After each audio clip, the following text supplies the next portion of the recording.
God spends a lot of time in the Bible telling us who we are. It's almost as if he knew that we would doubt who that was from time to time.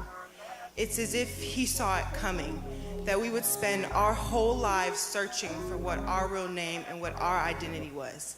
And that there'd be many moments in our lives where we would doubt or we would let different kinds of names define us. When we look in the mirror and we compare ourselves to pictures and we hear the name ugly. When people we've loved and people we've trusted have hurt us and we hear the name unworthy. When we've been drowning in discouragement and living in a seemingly never-ending crisis and we hear forgotten. When we have our hopes up and our hearts open only to be brought down again by closed doors and we hear rejected. When we go to other vices and versions to ease our pain and we hear addict, we hear forever broken. When we feel like we're living in someone else's shadow and we hear second place. It's amazing the amount of years we spend letting our surroundings, our past, and our mirror define us. We let them name us. But God says something else.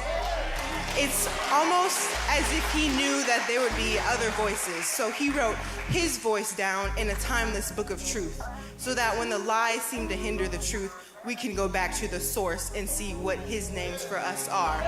Because he calls us chosen. He calls us his friend. He calls us made in his image. We are a child of God and we were made with a purpose for good. And it's amazing to see how these names are different from the names our past calls us, or the names our surroundings calls us, or even the names our mirror calls us. And on our journey to identifying ourselves and knowing our real names, we will all learn one thing. The names the world give us doesn't have to be our names. The names our past gives us doesn't have to be our names. The names our own mirror gives us doesn't have to be our name. Our name is the name he gives us. It's the name our Father gives us. Because when we hear broken, we say that's not me. When we hear unforgiven, when we hear unworthy, when we hear rejected, we turn the other way. Because our name is forgiven. Our name is healed. Our name is child of God.